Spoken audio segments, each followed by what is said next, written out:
Assalamualaikum warahmatullahi wabarakatuh. Perkenalkan, nama saya Nisha Widrich Madani.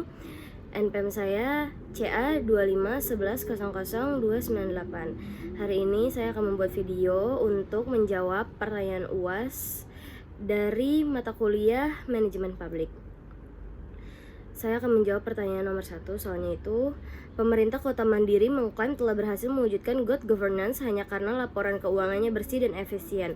Evaluasi klaim tersebut berdasarkan pergeseran paradigma pengukuran kinerja kontemporer. Mengapa dominasi indikator finansial tanpa indikator non-finansial justru mengancam terciptanya public value? Jawaban saya adalah, menurut saya, klaim pemerintah kota Mandiri belum bisa dikatakan berhasil menerapkan good governance hanya karena berhasil menyerap anggaran dan laporan keuangannya dinyatakan bersih.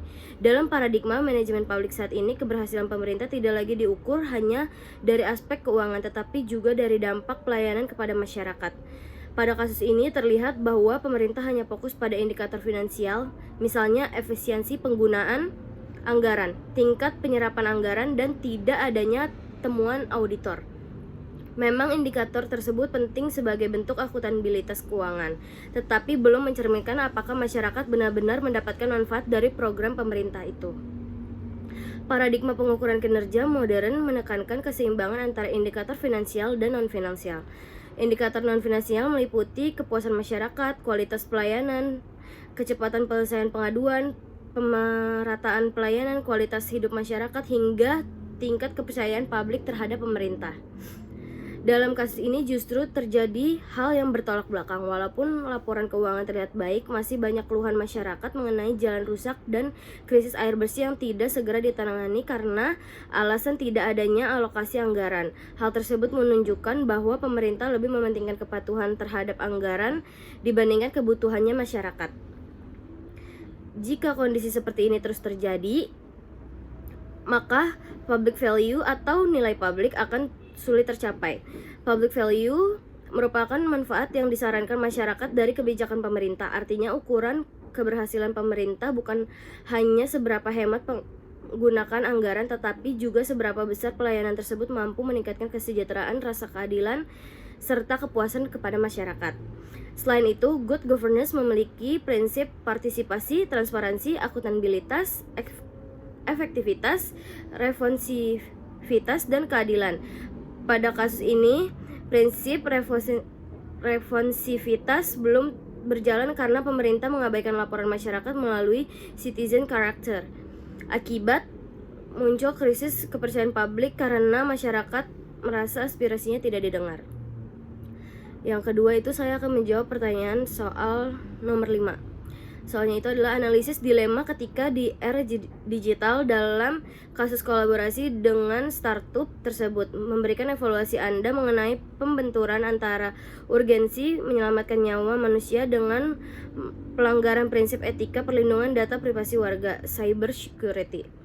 Jawaban saya adalah, menurut saya kasus ini merupakan dilema ketika yang cukup kompleks karena terdapat dua kepentingan yang sama-sama penting, yaitu menyelamatkan nyawa masyarakat dan melindungi data pribadi warga.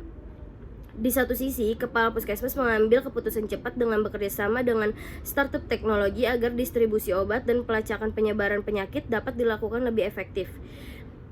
Dari hasil kasus tersebut bahwa langkah tersebut berhasil mempercepat penanganan wabah dan mengurangi jumlah korban. Hal ini menunjukkan bahwa inovasi digital memang dapat meningkatkan efektivitas pelayanan publik ketika menghadapi kondisi darurat.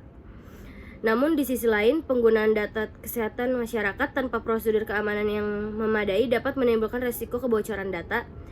Informasi kesehatan merupakan data yang sangat sensitif sehingga apabila disalahgunakan dapat merugikan masyarakat seperti penyalahgunaan identitas, diskriminasi, maupun pelanggaran hak privasi. Menurut saya, ketika tindakan tersebut memang dapat dipahami karena situasi darurat membutuhkan keputusan yang cepat, akan tetapi keadaan darurat bukan berarti seluruh aturan perlindungan data boleh diabaikan.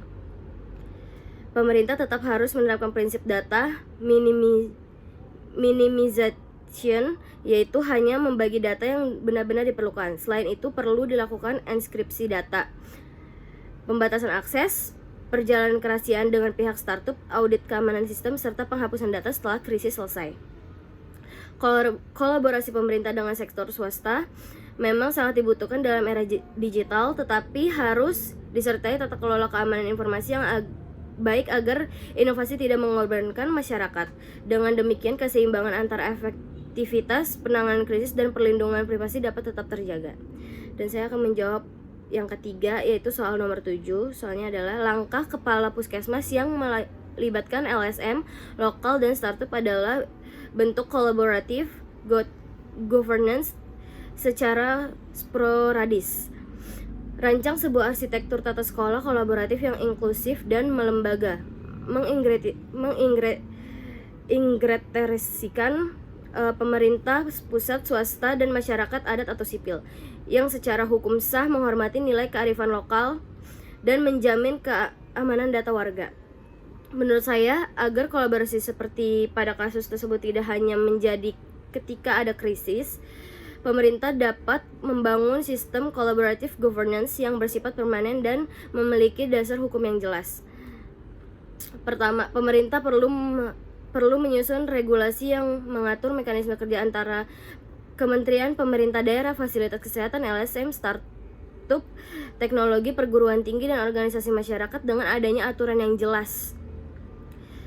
Setiap pihak mengetahui tugas, tanggung jawab, serta batas kewenangan sehingga tidak terjadi pelanggaran prosedur. Yang kedua itu, perlu dibentuk forum kolaborasi penanggulangan krisis yang anggotanya terdiri dari pemerintah pusat, pemerintah daerah, kepala puskesmas, rumah sakit, BPBD, LSM kesehatan, startup teknologi, tokoh adat, tokoh agama, dan perwakilan masyarakat. Forum ini berfungsi untuk menyusun strategi bersama, berbagi informasi, melakukan evaluasi, serta mengambil keputusan secara partisipasif. Ketiga itu ada pendekatan kontekstual governance, juga harus diterapkan dengan menghormati budaya dan kearifan lokal. Dalam kasus desa terpencil, tokoh adat dan tokoh masyarakat memiliki pengaruh besar terhadap perilaku warga. Oleh karena itu, mereka harus dilibatkan dalam proses edukasi kesehatan, pelacakan kontak, hingga penyampaian informasi agar masyarakat lebih percaya dan bersedia kerjasama. Keempat itu ada keamanan data warga harus menjadi prioritas. Semua pihak yang mengakses data kesehatan wajib menggunakan sistem enkripsi, memiliki hak akses terbatas, menandatangani perjanjian kerahasiaan, serta mengikuti standar perlindungan data pribadi. Penggunaan data hanya boleh dilakukan untuk kepentingan penanganan wabah dan tidak boleh dimanfaatkan untuk tujuan lain. Yang terakhir itu evaluasi kolaborasi dilakukan secara berkala dengan indikator yang tidak hanya mengukur kecepatan penanganan wabah, tetapi juga keputusan masyarakat, tingkat kepercayaan publik, keamanan data, efektivitas, koordinasi antar instansi, serta kualitas pelayanan kesehatan. Sekian jawaban dari saya. Wassalamualaikum warahmatullahi wabarakatuh.